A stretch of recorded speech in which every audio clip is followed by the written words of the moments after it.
The first challenge I get in my country, I was in the jail.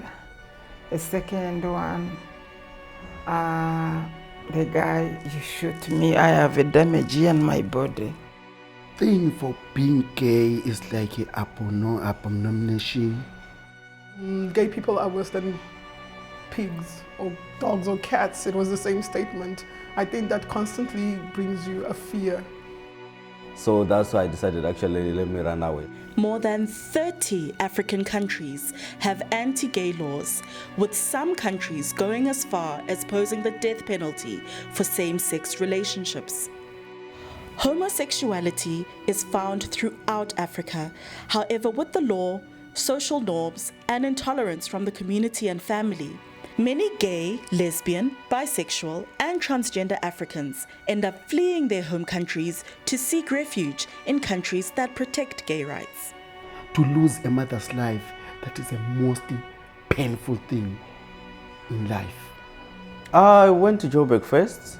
I was in Joburg for a month and so forth, sleeping by the train stations, and until I actually take a train, the one to Cape Town. That's how I get to Cape Town. Most of the people who are coming to South Africa from other African countries, most of them, I should say a good percentage of them, they're coming because of their sexual orientation. And they look at South African constitution, South African law accommodates homosexuality. Some of the issues are the fact that LGBTIQ plus persons who come from outside of South Africa into South Africa are often in the closet. And they're in the closet for very specific reasons in their country. The way in which the law enables persons to gain access into the country is that you must declare your status if that's one of the ways in which you want to be identified as somebody seeking refuge in South Africa. The challenges faced by the African LGBTQI plus community seeking refuge in South Africa sadly do not end when they get to South Africa.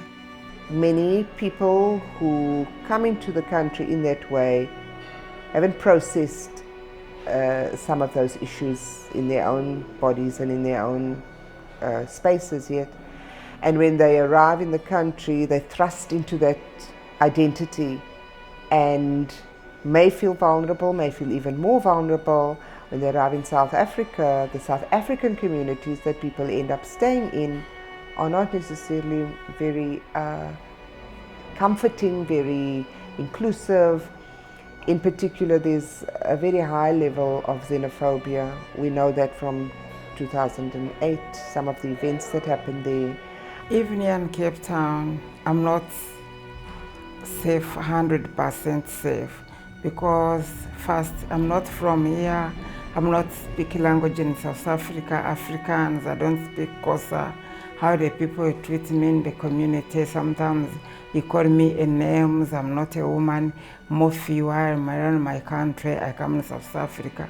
Accommodation challenges, going without food, asylum rejections, harassment by state officials, a visa system characterized by excessive red tape, and a lot of other issues that end up placing them at a high risk of contracting diseases like HIV.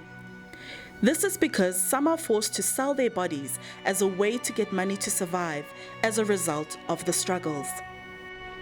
There are hungry men around, they just go and want to sleep with them. And the fact that they're vulnerable, they cannot protect them, they have no protection, they cannot negotiate safe sex. And they end up just saying, okay, there is nothing I can do. How much are you going to give me? 20 rand. And for them, 20 rand means a lot. They buy half bread and a cool drink. That's food for them. I actually don't have a status. My asylum was rejected, and I'm still on an appeal process with Legal Resource Center. Because you get here, for example, you get a refugee statuses, but most of it now, you can't open a bank with it. There are no banks which allow us to open a bank with it.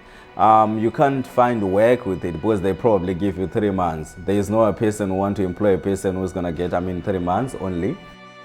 It is with the struggles that are faced by the African LGBTQI plus refugees in South Africa that FNF has partnered with PASSOP to bring the issues to light and to assist in finding concrete solutions for the future. So PASSOP started looking at these issues, and we realized that for them coming to South Africa, they cannot stand on their own in the street and start talking about the issues. So we should be a mouthpiece for them, speak for them. FNF and PASSOP recently organized workshops in Johannesburg and Cape Town where hashtag AfriQueer refugee voices were heard. The participants at the workshops had an opportunity to write about their experiences under the themes Reflections on Home, Body and Dreams. These handwritten experiences are now available in print and video format for the world to hear. I must mention here to say thanks to FNF. I was invited by them some other time to speak on the struggles of LGBT refugees. And from them, that time, that's when we started developing a relationship to make sure that maybe as an organization, we should also benefit from them. Incredibly, even with unimaginable challenges, many of the LGBTQI plus refugees keep a positive mindset amidst the struggles, displaying strength and keeping their heads held high. There's a lot of things that you can do in this world. Alone I can change the world, I believe that. And I'm going to do that. No matter it's going to take me one, as long as I'm living, I'm going to help survive. If I was going to die, I was going to die when I was at home, but not anymore. I may survive, and I will survive, I'll continue to survive.